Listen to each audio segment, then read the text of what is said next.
தமிழக மக்களின் உரிமைகளை மீட்டெடுக்க 100 நாட்கள் நடைபயணத்தை மேற்கொண்டிருக்கின்றேன். திருப்போரூர் தொடங்கி தமிழ்நாடு முழுவதும் சென்று இறுதியிலே தர்மபுரியிலே முடிக்கின்ற இந்த நடைபயணம் இன்று கடலூர் மாவட்டம் நெய்வேலி பகுதியிலே வெற்றிகரமாக நடைபெற்று கொண்டிருக்கிறது. கடந்த 3 நாட்களாக கடலூர் மாவட்டத்திலே என்னுடைய நடைபயணத்தை மேற்கொண்டிருக்கின்றேன். பல தரப்பு மக்களை சந்தித்து, விவசாயிகளை சந்தித்து, மீனவர்கள், நெசவாளர்கள், இளைஞர்கள், அரசு ஊழியர்கள் போன்ற தொழிலாளர்களை சந்தித்து என்னுடைய நடைபயணத்தை மேற்கொண்டிருக்கின்றேன். இந்த மண்ணுக்கு கடந்த 3-4 ஆண்டுகளாக பல முறை நான் வந்திருக்கின்றேன். ஒவ்வொரு முறையும் நான் வந்த காரணம் இந்த NLC நிறுவனம். இந்த NLC நிறுவனம் என்பது கிட்டத்தட்ட 1956 அடிக்கல் நாட்டப்பட்டு 66 மின்சாரம் தயாரித்து கொண்டிருக்கிறது. இந்த மின்சாரம் எப்படி என்றால், உங்களுடைய நிலத்தை உங்களிடம் கையகப்படுத்துவதென்றால் நீங்கள் யாருமே தானாக போய் அது கொடுக்கல, நிலத்தை கொடுக்கல. அவங்க வந்து உங்கள் மண்ணிலிருந்து உங்களை துரத்தி, அச்சுறுத்தி, காவல்துறை வைத்து பயம்படுத்தி உங்களை துரத்தி விட்டுட்டாங்க.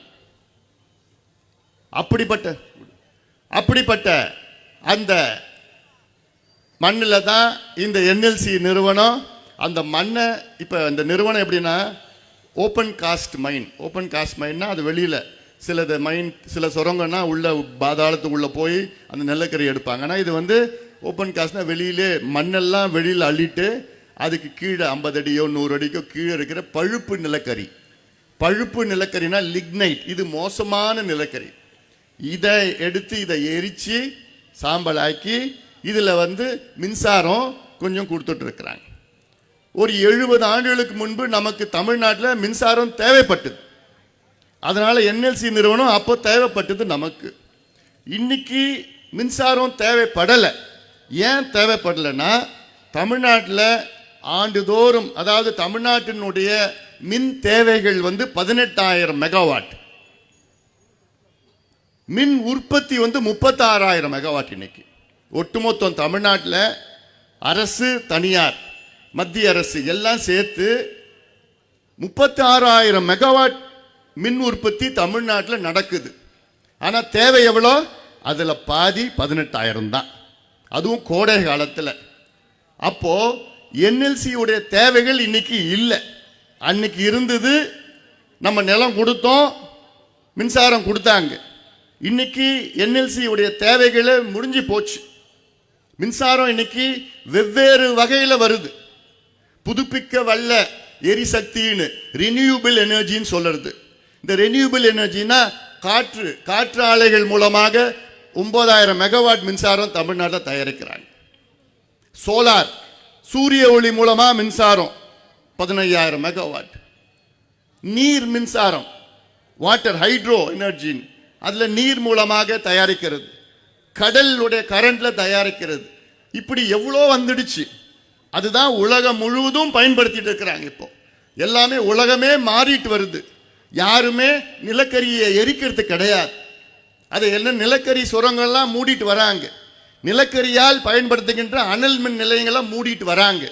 ஆனால் தமிழ்நாட்டில் இல்லை, கடலூரில்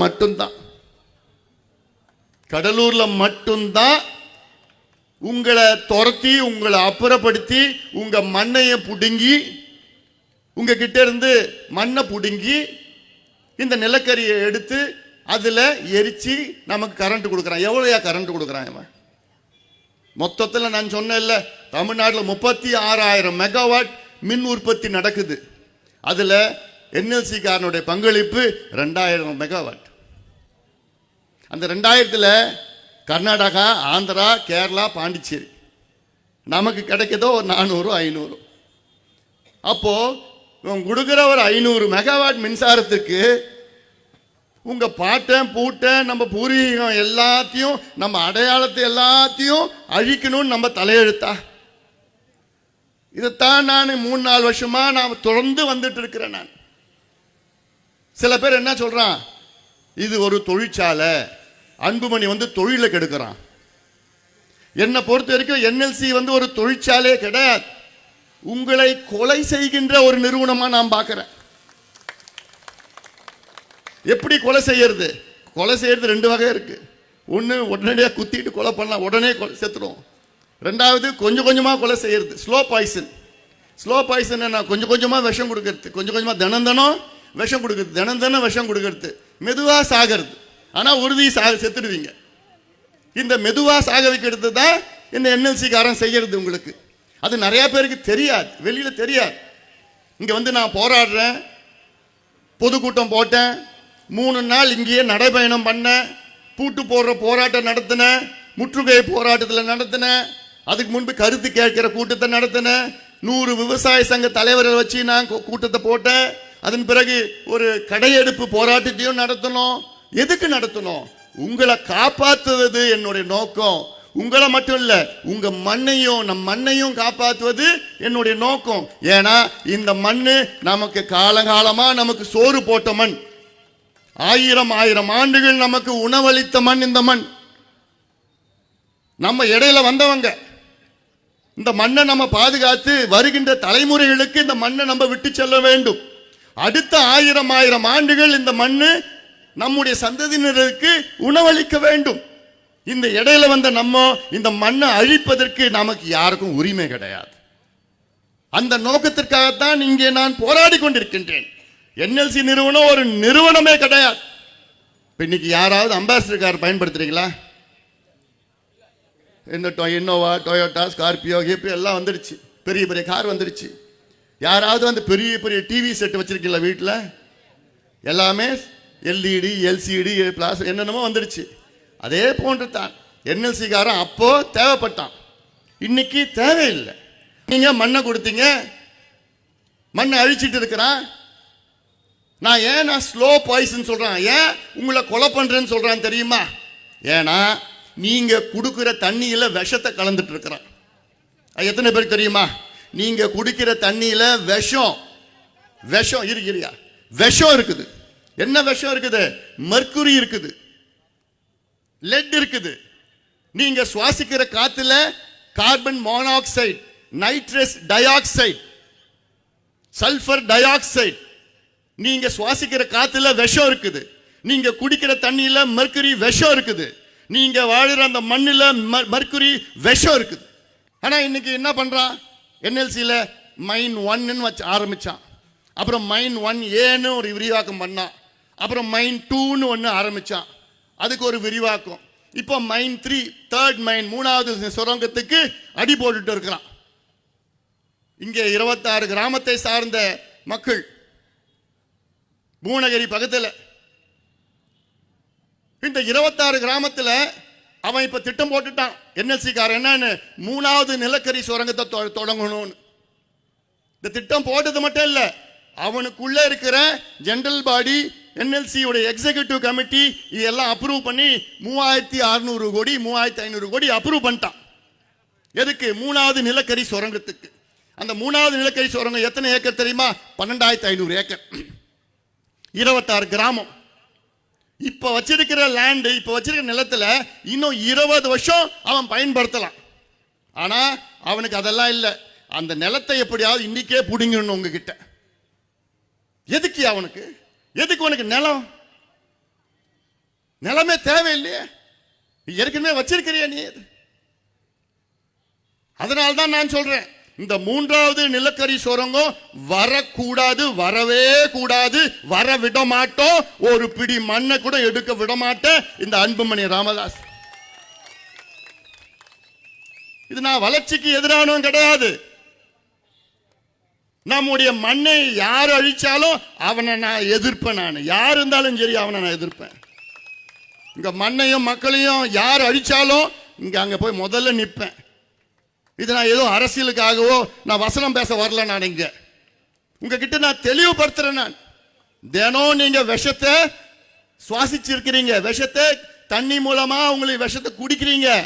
மண்ணில விஷம் இருக்குது, தண்ணியில விஷம் இருக்குது, காத்துல விஷம் இருக்குது. ஆனா இது எவனாவது டெஸ்ட் பண்ணி உங்களுக்கு சொல்லியிருக்கிறானா? சில பேர் கேட்பாங்க, என்எல்சி எதிர்க்கிறான், இவன் தொழிலுக்கு எதிரானவன், வளர்ச்சிக்கு எதிரானவன், பொருளாதாரத்துக்கு எதிரானவன். நான் இவ்வளோ காரணம் சொல்லிட்டு இருக்கிறேன். இப்ப இங்க கடையெல்லாம் வச்சிருக்கிறீங்க. என்எல்சி டவுன்ஷிப்ல கொஞ்சம் பேர் வாழ்ந்துட்டு இருக்கிறாங்க.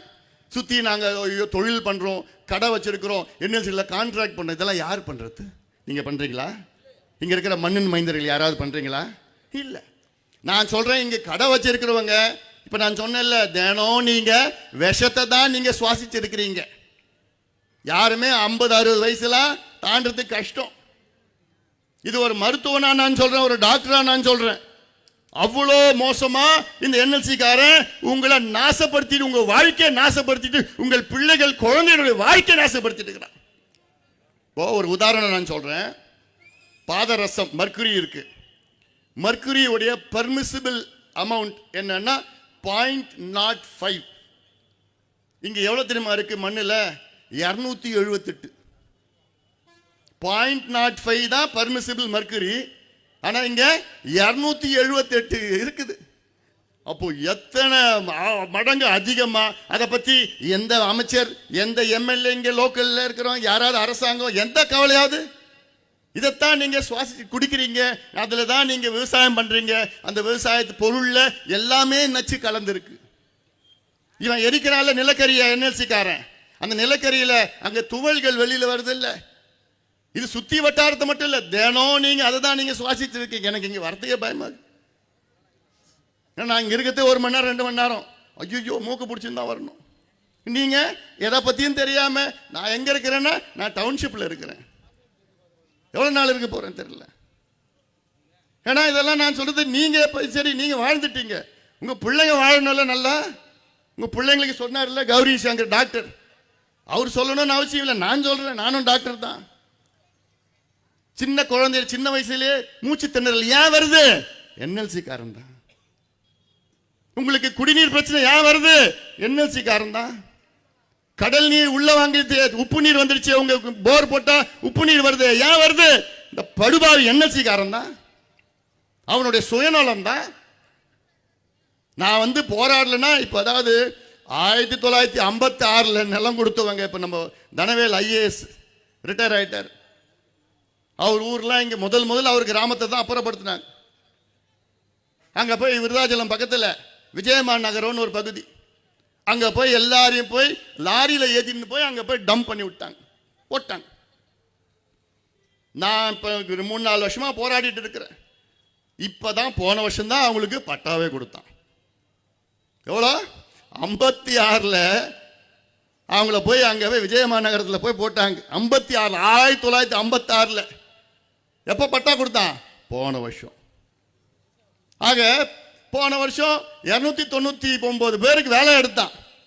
அதுல ஒருத்தவங்க கூட தமிழ்நாட்டை சார்ந்தவங்க கிடையாது. இந்த மாவட்டத்தை நான் சொல்லல, தமிழ்நாட்டுக்காரங்க ஒருத்தவங்க கிடையாது. அப்படி எதுக்கியா நீ நிறுவனம்? யார் வீட்டு கம்பெனி இது? யாருக்கியா நீ வேலை செய்யற? என் மண்ணை எடுத்து என் மக்களை நாசப்படுத்தி, இங்க இருக்கிற நெய்வேலி, கடலூர் மாவட்டம் நெய்வேலி பகுதினாலே தண்ணினா அவ்வளோ சுவையா இருக்கும். நான் அப்போ பள்ளிக்கூடம் திண்டிவண்டியில் தான் இருப்பேன். அப்போ எனக்கு நெய்வேலி தண்ணி வரும், ட்ரெயினில் வரும், லாரியில் வரும், மொத்தத்தில் பைப்பில் தண்ணி வரும். அவ்வளோ சுவையா இருக்கும் நெய்வேலி தண்ணி. ஆனால் இன்னைக்கு தண்ணியே இல்லையா? நீங்களே தண்ணிக்கு அது ஏன், என்ன காரணம் தெரியல? சொன்னாப்புல தன்னூற்று ஆர்டிஷியன் வெல். உலகத்திலே 2 இடத்துல தான் ஆர்டிஷியன் வெல் இருந்தது. ஆர்டிஷியன் வெல்னா அப்படி தண்ணி எடுத்து பீச்சிட்டு மேலே வரும், 10 அடி ஹைட்ல அப்படி தண்ணி மாட்டு வந்துட்டு இருக்கும். ஆஸ்திரேலியா, 2வது நெய்வேலி. இப்போ ஆஸ்திரேலியாவில் மட்டும்தான் இருக்கு, நெய்வேலியில் இல்லை. 30-40 ஆண்டுகளுக்கு முன், நான் சொல்றது 200 வருஷத்துக்கு முன்னாடி இல்லை, 40 ஆண்டுகளுக்கு முன்பு கடகால் எடுத்தாலே அப்படி தண்ணி வந்துடும். கடகால் கல் வைக்க முடியாது, அவ்வளோ தண்ணி இருக்கும். இன்னைக்கு 8 அடியில் இருந்த தண்ணி 800 அடி 1000 அடிக்கு போடுறது. காரணம் என்ன? இந்த படுபாவி என்எல்சி காரணம் தான். மனசாட்சி இல்லாத ஒரு கம்பெனி அது. இந்த கம்பெனி தேவையே கிடையாது. இது ஏதோ ஒரு 10, 20, 30 பேர் பெரிய பெரிய கோடீஸ்வரன் ஆக்குறதுக்காக உங்களுடைய உயிர் மேல அவங்க வச்சு விளையாடிட்டு இருக்கிறாங்க. உங்க உயிரை வச்சு விளையாடிட்டு இருக்கிறாங்க. ஒரு 30, அதாவது என்எல்சி காரன் இப்ப என்ன பண்றான், பேராசக்காரன். நீங்களாம் ஏமாளிகள் இல்ல, ஏமாளிகள் தானே? ஆமா, இல்லைன்னு சொல்லாதீங்க, நீங்க ஏமாளிகள் தான், ஏமாளிகள் தான். மதுரைக்காரங்க அவங்க நல்ல விவரமானவங்க. நான் போனேன் அங்கே மதுரையில் அரிட்டாப்பட்டிக்கு போனா அங்கே பார்த்தா ஒரு 5000 பெண்கள். எங்க 5000, அங்கே எடுக்கிறது மொத்தம் 2500 ஏக்கர் தான். இங்கே இது வரைக்கும் 60,000 ஏக்கர் எடுத்து வச்சிருக்கிறான். இன்னும் 12,000 ஏக்கர் வேணும்னு சொல்றான். அங்கே வெறும் 2500 ஏக்கருக்கு 5000 பெண்கள் சூழ்ந்துட்டாங்க. என்ன ஐயா, நீங்க தான் காப்பாற்றணும், நீங்க தான் காப்பாற்ற விட மாட்டோம். தரையில் உட்காந்துட்டு இருக்கிறான். எவ்வளவு நாள்? 25 நாள். 5000 பெண்கள் 25 நாள் உட்காந்துட்டு இருக்கிறாங்க. எங்கேயும் சாப்பாட்டு கூட போக மாட்டோம். சாப்பாட்டுக்கு போனா 100 பேரா சாப்பாட்டுக்கு போயிட்டு வருவாங்க. இடையில அங்க வந்துருப்பாங்க, அங்கேயே தூங்குறாங்க, அங்கேயே உட்காந்து இருக்கிறாங்க. ஆனா நீங்க ஏமாளிகள் தான். நீங்க வேற என்ன? அதான் சொல்றோம், அதான் சொல்றோம். நான் 10 லட்சம் ஒரு ஏக்கர் கொடுக்குறேன், 5 லட்சம் கொடுக்குறேன்னா ஐயா ஏன் என்னாலும் எடுத்துக்கங்க, ஏன் என்னாலும் எடுத்துங்க, இங்க எடுத்துக்கங்க. என்னய்யா, அந்த 10 லட்சம் 5 லட்சம் ஒரு ஏக்கர் கொடுத்தா அதை வச்சுட்டு ஆயுள் முழுவதும் வாழ்க்கை முழுவதும் சாப்பிட போறீங்களா? உங்க வீட்டுக்காரன் 10 லட்சம் வாங்கி குடிச்சிட போறான், மீதி 5 லட்சம் உன் பிள்ளைய பிடிங்கி எடுத்துட்டு போக போறான். 6 மாசத்துக்கு அப்புறம் உனக்கே இடம் இருக்க போறது இல்லை. எங்க போக போற நீ? உன் கிராமத்தை விட்டு உன் அடையாளம், உன் கிராமம் உன் அடையாளம். உன் கிராமத்தில் தான். இப்போ காலையில் அங்கே எறும்பூர்னு போனேன், அங்கே மக்களை பார்த்தேன் நான் காலையில். நான் சொன்னேன், யோ இந்த அடையாளம் தான்யா உனக்கு. அங்கதான் உன் கோவில் இருக்கு, உன் குலதெய்வம் இருக்குது, உங்க பூர்வீக இது இருக்குது, சுடுகாடு இருக்கு, சமாதி அங்கதான் இருக்கு, உங்க முன்னோர்கள் சமாதி இருக்குது. நீ பள்ளிக்கூடம், உன் பிள்ளைங்க படிச்ச பள்ளிக்கூடம் அங்கதான் இருக்குது, உன் வீடு இருக்குது. அடையாளமே அதுதான். நாளைக்கு உன் பூர்வீகம் எது? என் பூர்வீகம் கீழ் சிவரி. நான் கேட்டேன், உன் பூர்வீகம் காலையில் போனவங்களுக்கு பூர்வீகம் என்னன்னா, இல்லைங்க என்எல்சி காரன் எடுத்துட்டு போயிட்டான். என்ன சொல்ல போற? விட்டுட்டு போயிடுவீங்களா? என் பின்னால நீங்க எல்லாம் போராடுங்க, நான் தயாரா இருக்கிறேன், போராட்டத்துக்கு நான் தயாரா இருக்கிறேன். என் பின்னால நீங்க வாங்க, என்ன நம்புங்க. உங்க ஒரு பிடி மண்ணை கூட எடுக்க விட மாட்டேன் நான். இது ஏதோ நான் இந்த என்எல்சிக்காக, நான் இந்த மண்ணையும் மக்களையும் நேசிப்பவன். விவசாயிகள் என்னுடைய கடவுளா நான் பார்க்கிறேன். எனக்கு சோறு போடுறது, எனக்கு மட்டும் இல்லை, உலகத்துக்கு சோறு போடுறது விவசாயிகள் கடவுள். அதனாலதான் நான் இவ்வளோ கோபமா இருக்கிறேன் நான். ஏன்னா நீங்களாம் விவரம் இல்லை, உங்களை ஏமாத்திட்டு போயிட்டு இருக்கிறாங்க, சாதாரணமா ஏமாத்திட்டு இருக்கிறாங்க. ஓட்டுக்காக இவங்க எல்லாம் ஓட்டுக்காக வருவாங்க. வந்தா எனக்கு ஒன்னே ஒரு ஆசை இருக்குமா, வர சட்டமன்ற தேர்தலில் இந்த கடலூர் மாவட்டத்தில் 9 எம்எல்ஏ தொகுதி இருக்கு, சட்டமன்ற தொகுதிகள். ஒரே ஒரு தொகுதியிலும் திமுக டெபாசிட் வாங்கக்கூடாது. நீங்க முடிவு பண்ணா முடிஞ்சு போச்சு, முடிவு பண்ணணும் நீங்க. ஏன்னா உங்களுக்கு சாதாரண துரோகம் பண்ணல இவங்க. இப்போ இங்க இருக்கிற எம்எல்ஏ 2 முறை எம்எல்ஏ இருக்கிறாரு. அவருடைய தம்பி அண்ணனாப்பா சேர்மன் தம்பி, அவ்வளோதான், 2 பேரும் சேர்ந்து முடிச்சிட்டாங்க. நீங்க கோமணத்தோட சுத்திட்டு இருக்கீங்க. அப்ப எதுக்குயா? என்ன அரசியல் இதெல்லாம்? ஒரு அமைச்சர் பண்ற வேலையா இதெல்லாம்? உங்களுக்கு என்ன முன்னேற்றம் கொடுக்கணும், எவ்வளவு கொடுக்கணும்? அதான் நான் சொல்றேன். இங்க யாராவது திமுக வந்தாங்கன்னா நீங்க சொல்லணும், என்னன்னு சொல்லணும், ஸ்டாலின் அவர்கள் இங்க என்எல்சியுடைய 3வது சுரங்கத்தை அனுமதிக்க மாட்டோம் என்று ஸ்டாலின் அவர்கள் சொல்ல வேண்டும். சொல்ல வைப்பீங்களா? சொல்ல வைப்பீங்களா? சொல்ல வைக்கணும். இது ஏதோ ஓஹோ எங்க கிராமம்லாம் பிரச்சனை இல்லை, அந்த 26 கிராமம் தான் பிரச்சனை அப்படின்னு தயவு செய்து நினைக்காதீங்கம்மா, தயவு செய்து நினைக்காதீங்க. இந்த என்எல்சி காரனால கடலூர் பிரச்சனை, கள்ளக்குறிச்சி மாவட்டத்தில் பிரச்சனை, விழுப்புரம் மாவட்டம் என் மாவட்டத்தில் பிரச்சனை, அரியலூர் மாவட்டத்தில் பிரச்சனை, மயிலாடுதுறை மாவட்டத்தில் பிரச்சனை. இந்த ஒருத்தவனால சுத்தி இருக்கிற 5 மாவட்டத்தில் பிரச்சனை. அப்போ உங்க கிராமத்தில் பிரச்சனை வராதா? காற்று மூலமா வரப்போகுது பிரச்சனை, தண்ணி மூலமா வரப்போகுது, மண்ணு மூலமா வரப்போகுது. மழை காலம் வந்ததுனால அப்படியே பெரிய பெரிய பம்ப் அடிச்சு வெள்ளம் வருது பாரு, வெள்ளம் அடிச்சுன்னு போகுது. அவன் மனசாட்சி இல்லை அவனுங்களுக்குலாம். இங்க வந்து சிஎஸ்ஆர் இல்லையா, அது இல்லையா, அது இல்லையான்னு சொல்லிட்டு இருக்கிற நீ. இந்த கம்பெனியை இழுத்து மூடணும்னு நான் சொல்றேன். அவனுடைய சிஎஸ்ஆர் தான் கிழிக்க போறானுங்க. இவ்வளவு நாளா கிழிச்சானுங்க, இப்ப கிழிக்க போறான் அவன் சிஎஸ்ஆர்ல. அவன் போடுற பிச்சையில யாருக்கே வேணும் ஃபண்ட்ஸ், சிஎஸ்ஆர் ஃபண்ட்ஸ் எல்லாம்? இங்க உயிர் போயிட்டு இருக்குது, மக்கள் செத்துட்டு இருக்கிறாங்க, கொஞ்சம் கொஞ்சமா செத்துட்டு இருக்கிறாங்க, குழந்தைகள் பாதிப்பு, எத்தனை பேருக்கு கேன்சர் வந்திருக்கு. பூ உலக நண்பர்கள் ஒரு ஆய்வு நடத்தினாங்க. அவங்க எல்லாம் சயின்டிபிக் ஆய்வு நடத்துறாங்க, சயின்டிபிக்கா. அந்த ஆய்வுல மோசமான சூழல் இருக்கிறதுன்னு சுத்தி வட்டாரத்தில், இங்க இருக்கிற கடையில இருந்து, சுத்தி தொழில இருந்து, இங்க இருக்கிற வாழ்ந்து கொண்டிருக்கின்ற வீடுகள் எல்லாம் உங்களுக்கு ஆபத்து, ஆபத்து, ஆபத்து. யாரால? என்எல்சியால உங்களுக்கு ஆபத்து, ஆபத்து, ஆபத்து. உங்க குழந்தைகளுக்கு பேராபத்து. ஆனா எதுவும் கண்டுக்காம நீங்க இருந்துடாதீங்க.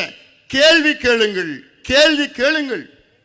கேள்வி கேட்டாதான் உங்களுக்கு நியாயம் கிடைக்கும். நான் கேட்டேன், ஏயா கிட்டத்தட்ட சொன்னாங்கல்ல 10-15 முறை நான் வந்திருக்கிறேன். நான் வந்து போராடி, அதுக்கு முன்பு நம்மளுடைய மருத்துவர் ஆர்ஜி இருக்கார், ஐயா இருக்கிறார். ஐயால இருந்து 30-40 வருஷமா போராடிட்டு இருக்கிறோம்.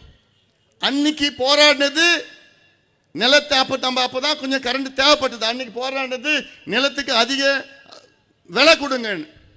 இன்னைக்கு போராடுறது நிலத்தை எடுக்காதீங்க, போதும், நிலத்தை எடுக்கிறது வேண்டாம். சரி, இப்ப என்ன சொல்லுவாங்க? அதுல 10,000 பேர் வேலை செய்யறாங்க, அவங்க எதிர்காலம் என்னன்னு கேட்பான். அவங்க குடும்பம் எல்லாம் இருக்குன்னு கேட்பான். 10,000 பேர் வேலை செய்யறாங்கல்ல. இப்ப நான் ஒரு வழி சொல்றேன். 2 வழி இருக்கு. அது வந்து ஒன்னு டெம்பரரி, இன்னொன்று வந்து பர்மனன்ட் தீர்வு இருக்கு. டெம்பரரி என்ன? இங்கே நிலக்கரி எடுக்காதீங்க. வெளிநாட்டிலேருந்து நிலக்கரி எடுத்து கடலூர் போர்ட் மூலமா எடுத்துட்டு வந்து, ட்ரெயின் மூலமா எடுத்து வந்து இங்கே கரண்ட் தயார் பண்ணுங்க. இங்கே எடுக்காதீங்க, தண்ணி எடுக்காதீங்க, தண்ணி உரியாதீங்க, எதுவும் பண்ண வேண்டாம். இது டெம்பரரி. பர்மனன்ட் சொல்யூஷன் ஒன்று இருக்கு. நீங்க வச்சிருக்கீங்களா 40,000 ஏக்கர் நிலத்தை அழிச்சாங்க. அழிச்சாங்கன்னா எப்படி தெரியுமாம்மா? மேல மண் அப்படியே, மண்ணுனா மேல மண்ணுனா 5 அடி 10 அடி இல்லை, 100 அடி 150 அடி மண், மேல மண் அப்படியே எடுத்து, அதுக்கப்புறம் நிலக்கரி எடுத்து அந்த மண்ணை அப்படியே விட்டுட்டான். நிலக்கரி எடுக்கிறதுக்கு முன்னாடி என்ன பண்ணுவாங்க? தண்ணி இருக்கும் மண்ணுக்கு கீழே. தண்ணி எல்லாம் பெரிய பெரிய பம்ப் 10 அடி 20 அடி அகலமா இருக்கும். உறிஞ்சி உறிஞ்சி உறிஞ்சி எடுத்தாதான் அந்த நிலக்கரி எடுக்க முடியும். அதை எடுத்து அழிச்சிட்டாங்க. அந்த மாதிரி அழிச்ச மண், அதுல புல்லு பூண்டு கூட வராது இன்னைக்கு. அந்த அழிச்ச மண் எவ்வளவுனா 40,000 ஏக்கர் அழிச்சிருக்கிறோம். 40,000 ஏக்கர். 3 போகம் நமக்கு உணவளித்த அந்த மண், சோறு போட்ட மண் அழிச்சிட்டான். சரி, அந்த மண்ணை என்ன பண்ணு? சோலாரை போட்டு விடு. சோலார் பவர் பிளான்ட் போடு. நீ இப்ப நீ தயாரிக்கிறது 2200 மெகாவாட். நீ சோலார் போட்டுனா 8000 மெகாவாட் நீ தயார் பண்ணலாம். ஒண்ணுமே யாருக்கும் ஒன்றும் பிரச்சனை இருக்க போகுது. இப்ப இருக்கிற 10,000 பேருக்கு அங்க வேலை கொடு. இதே 10,000 பேருக்கு நீ வேலை கொடு. ஏன்? இந்த என்எல்சி தூத்துக்குடியில ஒரு அனல் மின் நிலையத்தை இயங்கிட்டு இருக்கிறானுங்க. இதே என்எல்சி தூத்துக்குடியில கரண்ட் தயாரிக்கிறான். எப்படி தயாரிக்கிறான்? வெளிநாட்டுல இருந்து இறக்குமதி, நிலக்கரி இறக்குமதி பண்ணி அங்க தயாரிக்கிறான். ஏன் அது இங்க பண்ண முடியாதவனால? அப்ப இங்க வேலை கொடுக்கலாம். இதெல்லாம் தீர்வு இருக்கு. ஆனால் அவனுக்கு அதெல்லாம் வேணாம். உங்க நிலம் தான் வேணும். எதுக்கு வேணும் தெரியுமா? இதெல்லாம் நிலத்தை உங்ககிட்ட இருந்து பிடுங்கி நாளைக்கு யார்கிட்ட விற்க போறான்? யார்கிட்ட விற்கப்பான்? அதானே தனியார்கிட்ட கொடுத்துட போறான். திட்டம் போட்டு பிளான் பண்ணி வச்சிருக்கிறான், மாஸ்டர் பிளான். அதுக்கு தான் நிலத்தை எடுக்கிறான். குடு குடு குடு குடு குடு பிச்சு எடுத்துட்டு இருக்கிறான். அதுதான் 3வது சுரங்கம். இதை விட்டுட்டா அப்புறம் பாளையங்கோட்டை திட்டம். பாளையங்கோட்டை திட்டம் திருநெல்வேலி திட்டம் கிடையாது. வீராணம் பகுதியில் இருக்கிற சேத்தியாத்தோப்பு திட்டம், பாளையங்கோட்டை திட்டம், வீராணம் திட்டம். வீராணம் திட்டம் என்ன தெரியுமாமா? வீராணம் ஏரி சுத்தி இருக்கிற நிலத்துல அதை கையகப்படுத்தி அதுல நிலக்கரி எடுக்கணுமா. படுபாவை வாயில வருதாச்சு. அது வீராணம் ஏரி, நம்முடைய சோழர்கள் வெட்டிய ஏரி, அது சுத்தி இருக்கிற நிலத்தை எடுத்து அதுல நிலக்கரி எடுக்கணுமா. அப்புறம் நீங்க அமைதியா எடுத்துட்டு போங்க. அப்படித்தானே தம்பிங்களா? டேய் வாங்கடா, வாங்க, கோவப்படுங்கடா, ஆத்திரப்படுங்க.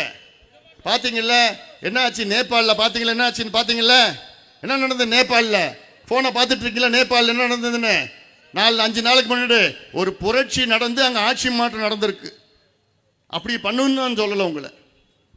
அது வேற மாதிரி வன்முறையானது ஆட்சி மாற்றம். அமைதியான ஆட்சி மாற்றம் உங்களால் முடியும். இதே ஆட்சி மாற்றம் போன வருஷம் பங்களாதேஷில் நடந்தது. யாரால் நடந்தது? உங்களை போன்ற இளைஞர்களால் நடந்தது. இதே ஆட்சி மாற்றம் 2 ஆண்டுகளுக்கு முன்பு இலங்கையில் நடந்தது. யாரால் நடந்தது? உங்களை போன்ற இளைஞர்களால் நடந்தது. அதனால தான் நான் சொல்றேன், உங்களை போன்ற இளைஞர்களால் தமிழ்நாட்டிலே ஒரு ஆட்சி மாற்றம் நடக்கணும். இந்த கொடுங்கோல், இந்த ஊழல், திமுக ஆட்சியை அகற்ற வேண்டும். காலம் நேரம் வந்து விட்டது. இங்க இந்த மாவட்டம் முந்திரி பலா, முந்திரி விவசாயிகள், பலா விவசாயிகள் எல்லார் வீட்லையும் பார்த்தா அங்கே ஏதாவது இருக்கும், பலா இருக்கும். இப்போ முந்திரி எடுத்துக்கங்க. ஏதாவது இந்த தானே புயலுக்கு முன்பு நல்ல ஓஹோன்னு இருந்தது. ஆனால் தானே புயல் வந்த பிறகு கிட்டத்தட்ட 70 விழுக்காடு மரம் விழுந்துடுச்சு. அப்போ என்ன சொன்னாங்க அரசாங்கம்? உங்ககிட்ட ஏமாத்தினானுங்க. நாங்கள் செடி நடுக்கிறோம், ஹைபிரிட் செடி கொடுக்குறோம், 3 வருஷம் 4 வருஷத்தில் காய்க்கிற மாதிரி, அப்புறம் செடி வளர வரைக்கும் நாங்கள் 10 வருஷம் பணம் கொடுக்குறோம், மானியம் கொடுக்குறோம்னு சொல்லி ஏமாற்றி 1 பைசா எதுவும் கொடுக்கல உங்களுக்கு. இன்னைக்கு முந்திரி ஒரு மூட்டை கொட்டை, முந்திரி கொட்டை ஒரு மூட்டை 80 கிலோ ஒரு மூட்டை கொட்டைன்னா இன்னைக்கு 8500 9000 போதும். இதுக்கு முன்பு எப்போ 16,000 18,000 போச்சு. டைம் ஆச்சா? இது முடிச்சிடும். முக்கியமானது ஏன்னா நம்ம மாட்டில் 2 முந்திரி கொட்டை இருக்காங்க. அதை பற்றி நான் பேசணும். இப்போ கொஞ்ச நாளுக்கு முன்பு ஒரு மூட்டை முந்திரி 4,000 5,000.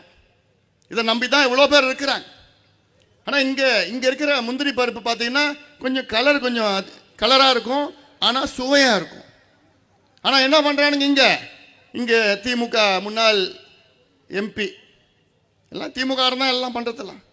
அவன் என்ன பண்ணுறான்? தென்னாப்பிரிக்காவிலேருந்து, போட்ஸ்வானாவிலேருந்து, கானாவிலேருந்து, மதகாஸ்கர்லேருந்து, ஐவரி கோஸ்ட்லேருந்து எல்லாம் முந்திரி கூட இறக்கி பாலிஷ் பண்ணி அந்த பாலிஷ் பண்ண முந்திரி பெருசாக இருக்கும், வெள்ளையாக இருக்கும், ஆனால் சுவையே இருக்காது, ஊட்டச்சத்தே இருக்காது, அதில் சத்து இருக்காது. அதில் அதான் எடுத்து கொடுக்குறாங்க. அதாவது தமிழ்நாட்டில் 6 மாவட்டத்தில் முந்திரி விளையுது. எல்லாத்துலேயும் அங்கங்கே இருக்குது. ஆனால் அடர்த்தியாக விளையிறது 6 மாவட்டத்தில்.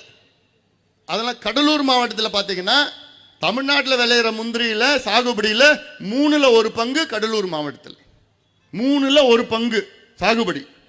ஆனால் விளைச்சல்ல, முந்திரி விளைச்சல்ல 48 விழுக்காடு கடலூர் மாவட்டம் கொடுக்குது. சாகுபடி 3ல் 1 பங்கு, விளைச்சல்ல 48 50%. தமிழ்நாடு உற்பத்தியில் பாதி உற்பத்தி கடலூர்ல. ஏன்னா இந்த மண்ணு, இந்த வளம் அப்படி இருக்கு. ஆனால் அதுக்கு ஊக்குவிக்கிறதுக்கு அரசாங்கத்தால் முடியல. இதில் ஒரு வேளாண் துறை அமைச்சர் நேற்று பேசிட்டு போனேன். இன்னைக்கு ஒரு அரசு வெளியீடு, செய்தி வெளியீடு என்னன்னு, நாங்கள் முந்திரிக்கு வாரியம் நாங்கள் அறிவிச்சிட்டோம். எப்போ அறிவிச்சாங்க? எப்போ? 6 மாதத்திற்கு முன்பு. இதைத்தான் நான் சொன்னேன். இதுக்கு எப்போ வாக்குறுதி கொடுத்தானுங்க? இப்போ அந்த புக்கு கொடுறேன். வாக்குறுதி எப்போ கொடுத்தாங்க? 2021 தேர்தல் நேரத்தில். என்ன வாக்குறுதி? திமுக ஆட்சிக்கு வந்தால் நாங்கள் வாரியத்தை அமைப்போம், அதுக்கப்புறம் முந்திரி ப்ராசஸிங், முந்திரி அது ப்ராசஸ் பண்ணி வர்றதுக்கு நாங்கள் ஜோன் அமைப்போம். கிழிச்சிங்கடா. 6 மாதத்திற்கு முன்பு 10 கோடி ரூபாய் அறிவிச்சாங்க. அதில் 1 பைசா செலவு பண்ணிருக்காங்களே இது வரைக்கும். நேற்று நான் கேள்வி கேட்டோன்னா ஒரு பதில் வருது. இன்னைக்கு அரசு செய்தி வெளியிடு இன்னைக்கு பதில் வருது. நாங்கள் வாரியத்தை அறிவிச்சோம். உங்கள் அறிவிப்பு பற்றி தெரியாத எனக்கு வெத்து அறிவிப்பு. இதில் தான் காமிச்சிருக்கிறேன். நான் புத்தகத்தை நீங்கள் படிக்கமா எல்லாம். விடியல் எங்கேன்னு ஒரு புத்தகத்தை நான் தயார் பண்ணியிருக்கிறேன். இந்த புத்தகம் என்ன தெரியுமா? திமுக 2021 ஆட்சி வருவதற்கு முன்பு உங்களுக்கு கொடுத்த 505 வாக்குறுதிகள், 505 சத்தியங்கள். என்ன சொன்னாங்க திமுககாரங்க? முதலமைச்சர் பிறகு முதலமைச்சர் என்ன சொன்னாரு? 505 சத்தியங்கள் உங்களுக்கு கொடுத்தார். நாங்க ஆட்சிக்கு வந்தவுடன் இதை நிறைவேற்றோம். இது எல்லாமே இருக்கு. அதில் எவ்வளவு தெரியுமா நிறைவேற்றி இருக்கிறாங்க? வெறும் 66 தான். வெறும் 66. 505ல் வெறும் 66. நான் சும்மா சொல்லணும்னு நான் சொல்லல, ஒரு புத்தகமே நான் போட்டிருக்கிறேன். புத்தகமே நான் போட்டிருக்கேன், படிங்க, எல்லாத்துக்கும் காமிங்க, சொல்லுங்க. அந்த 505 66 எத்தனை விழுக்காடு தெரியல? 13 விழுக்காடு, 13% அவங்களோட வாக்குறுதிகள் மட்டும்தான் திமுக நிறைவேற்றி இருக்கிறது முழுமையாக. அரைகுறையா கொஞ்சம் பண்ணியிருக்கிறாங்க, ஆனால் முழுமையா வெறும் 13%. ஒரு எக்ஸாம்ல பாஸ் பண்ண எவ்வளவு வாங்கணும்? எத்தனை மார்க் வாங்கணும்? 35 மார்க் வாங்கணும். திமுக எத்தனை மார்க் வாங்கியிருக்கு? எவ்வளோ? வெறும் 13. ஃபெயில் ஆயிடுச்சுமா திமுக. வெறும் 13 மார்க் வாங்கி, 13 ஃபெயில் தானே, ஃபெயில் ஆயிடுச்சு திமுக. ஃபெயில் ஆன கட்சி மறுபடியும் ஆட்சிக்கு வரலாமா? வர விடுவீங்களா? முடிஞ்சு போச்சு. அவங்களுக்கு நிர்வாகம் தெரியாது, ஆட்சி தெரியாது, என்ன நடக்குதுன்னே தெரியாது. முதலமைச்சருக்கு எதுவும் தெரியாது. லஞ்சம், ஊழல், காசு, கொள்ளை, இதுதான் தெரியும். இதைத்தான் நான் சொல்லிட்டு இருக்கிறேன். அதே மாதிரி பலா விவசாயிகள் கோரிக்கைகள் என்ன? இந்த முந்திரியெல்லாம் அதை பதப்படுத்தி அதை மதிப்பு கூட்டி, வேல்யூ அடிஷன். உலகம் முழுவதும் முந்திரிக்கு டிமாண்ட் இருக்கு, உலகம் முழுவதும் டிமாண்ட் இருக்கு. எவ்வளோ செய்யலாம், எவ்வளோ நன்மைகள் செய்யலாம். ஆனா அதை பத்தி எந்த எள்ளளவும் இங்க இருக்கிற அமைச்சர்களுக்கோ முதலமைச்சர்களுக்கோ எந்த கவலை, எந்த அக்கறையும் கிடையாது. கேடு கட்டானீங்க என்ன, அவ்வளவுதான். இப்போ முந்திரியே விட்டுட்டாங்க, எல்லாத்தையும் மரத்தெல்லாம் வெட்டிட்டு மாம் போடுறாங்க, வேற ஏதாவது பண்ணிட்டு இருக்கிறாங்க, அவ்வளவுதான். பலா ஹைவேஸ்ல போனா பாவம் பலா விவசாயிகள். எவ்வளோ சுவையான ஒரு பலாப்பழம், பண்ருட்டி பலாப்பழம், நெய்வேலி பலாப்பழம், கடலூர் பலாப்பழம்னா எவ்வளோ சுவை. ஏன்னா அந்த மண்ணினுடைய மகிமை அது. கேரளாவிலையும் இருக்கு பலாப்பழம், ஒசரமா மரம் இருக்கும், அதில் சுத்தமாக சுவையே இருக்காது. ஆனால் கேரளாக்காரன் என்ன பண்ணுறான்? அந்த கேரளா பலாப்பழத்தில் 200 வகையான பொருட்களை தயாரிக்கிறான். 200 வகையான பொருட்கள் கேரளாவில். அங்கே கவர்மெண்ட் அங்கே ஈடுபட்டு தனியாக ஒரு ஜோன் வச்சிருக்கிறான். அதில் ஆய்வு பண்ணியிருக்கிறான். ஆய்வு சயின்டிஃபிக் ரிசர்ச் பண்ணி அந்த பலாவை காய வச்சு 1 வருஷம் ஃபுல்லாக யூஸ் பண்ணுறான். பலா பவுடர் யூஸ் பண்ணுறான், பலா பிஞ்சியை பயன்படுத்துகிறான், பலா கொட்டையை பயன்படுத்துகிறான். ஆனால் இங்கே நம்ம ஆளுங்க அதை பற்றி கவலையே இருக்குதா, அக்கறை இருக்குதா? அந்த ரோட்டில் பாவம் பலா எடுத்துகிட்டு போய் அங்கே வரவங்க வண்டிங்கெல்லாம் வித்துட்டு இருக்குங்க. எவ்வளோக்கு விற்றுக்குதுங்க? எவ்வளோ கொடுக்குறான் பலாப்பழத்துக்கு? 10 ரூபாய், 5 ரூபாய், 20 ரூபாய், 25 ரூபாய். 10-15 வருஷத்துக்கு முன்னாடி ஒரு பலாப்பழம் 150, 175 போச்சு. இன்னைக்கு 10 ரூபாய், 5 ரூபாய், 20 ரூபாய். இதெல்லாம் யாரால? முதலமைச்சர் ஸ்டாலினும் திமுகவால தான் இதெல்லாம் நடக்குது. அதான் நான் சொல்றேன், இதெல்லாம் எங்ககிட்ட ஒரு வாய்ப்பு கொடுத்து பாருங்க, என்கிட்ட ஒரு வாய்ப்பு கொடுத்து பாருங்க. திமுகவுக்கு நீங்க 3 முறை நீங்கள் வெற்றி கொடுத்தீர்கள். 2019 நாடாளுமன்ற தேர்தலில் 40க்கு 39 தொகுதியிலே திமுக வெற்றி பெற வைத்தீர்கள் தமிழக மக்களே. 2021 திமுகவுக்கு ஆட்சியை கொடுத்தீங்க. 2024 40க்கும் 40 கொடுத்தீங்க. 3 தேர்தலிலும் வெற்றி கொடுத்த தமிழக மக்களுக்கு திமுக உங்களுக்கு மீண்டும் கொடுத்தது ஏமாற்றம். நாமம் போட்டான், சுவாக பண்ணிட்டான், எல்லாத்தையும் சுவாக ஏமாத்தி காசு கொள்ளடிச்சு நாசப்படுத்திட்டு இருக்கிற. பெண்கள் நடமாட முடியல. அன்னைக்கு 80 வயசு பாட்டியை கூட்டிட்டு போய் எடுத்துட்டான். என்னன்னா கஞ்சாவில் இருந்தான், போதையில் இருந்தான். இதுதான் கலாச்சாரம். திராவிட மாடல்னா என்ன? தமிழ்நாட்டில் கஞ்சா விற்கிறது தான் திராவிட மாடல். தமிழ்நாட்டு பெண்களை பாலியல் வன்கொடுமை செய்வது தான் திராவிட மாடல். அதான் நான் சொல்லிட்டு இருக்கிறேன். மது சந்து, டாஸ்மாக் கடையில் சந்து கடை. இந்த ஆட்சியை அகற்ற வேண்டும். ஏமா நீங்க எல்லாம் முடிவு பண்ணுங்க. இன்னைக்கு முடிவு பண்ண வேண்டியது என்னன்னா, அடுத்த தேர்தலில் யார் வர வேண்டும் என்பதை விட யார் வரக்கூடாது என்ற முடிவை இன்னைக்கு எடுங்க. யார் வரணும்னு கொஞ்ச நாள் பண்ணிக்கலாம். இன்னைக்கு யார் வரக்கூடாது? திமுக. யார் வரக்கூடாது? திமுக வரக்கூடாது. அந்த முடிவு எடுங்க நீங்க. அதனால தான் நான் சொல்றேன், இந்த மோசடி கும்பலை விரட்டி அடிப்போம். திமுக ஆட்சியை அகற்றுவோம், விரட்டுவோம். இதெல்லாம் நீங்க ஞாபகம் வச்சுக்கோங்க. உங்களுக்கு எதிரான ஒரு ஆட்சி மறுபடியும் தவறி திமுக காரன் மறுபடியும் வந்துட்டான்னா உங்க பிள்ளைகளையும் பேர பிள்ளைகளையும் நீங்க மறந்துடுங்க. என்ன அவன் வாழ்க்கையே முடிஞ்சு போச்சு.